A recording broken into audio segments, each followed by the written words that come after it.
எனக்கான ஒரு வாரிசு உருவாக்கணுன்ற வெறி வேட்கை அவனுக்கு இல்லை. ஒரு ஆணுக்கு நான் என்ன மாதிரி எனக்கான ஒரு வாரிசு உருவாக்கணுன்ற வேட்கை வெறியை வந்தால் என்ன பண்ணுவான்? உம்பளி தான் தேடுவான்.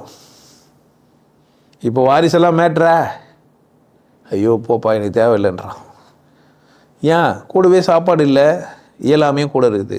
ஒரு பெண்ணை திருப்தி பத்துற அளவுக்கு ஆண் இல்லை, வளமாக இல்லை. ஒரு ஆணை முழுசாக அனுபவிச்சதுக்கான பெண் இல்லவே இல்லை. அவ்வளோ என்னவோ எதிர்பார்க்குறா. ஸோ பிரச்சனை அங்கே தான்.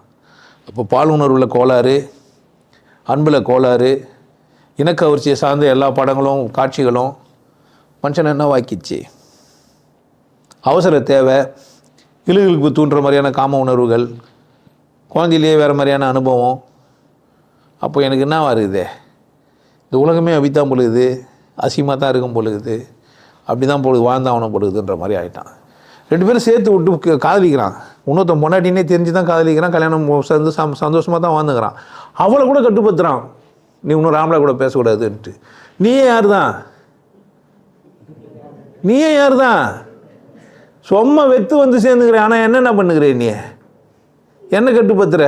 புரியுதா? வச்சுக்கணும் ஒன்னே. அதுக்கு முன்னாடி நான் 4 பேர் பார்த்துருந்தேன்.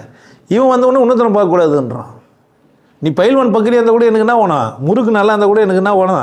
அதிர்ஷ்டம் தேவைப்படுது. யார் பிரச்சனை?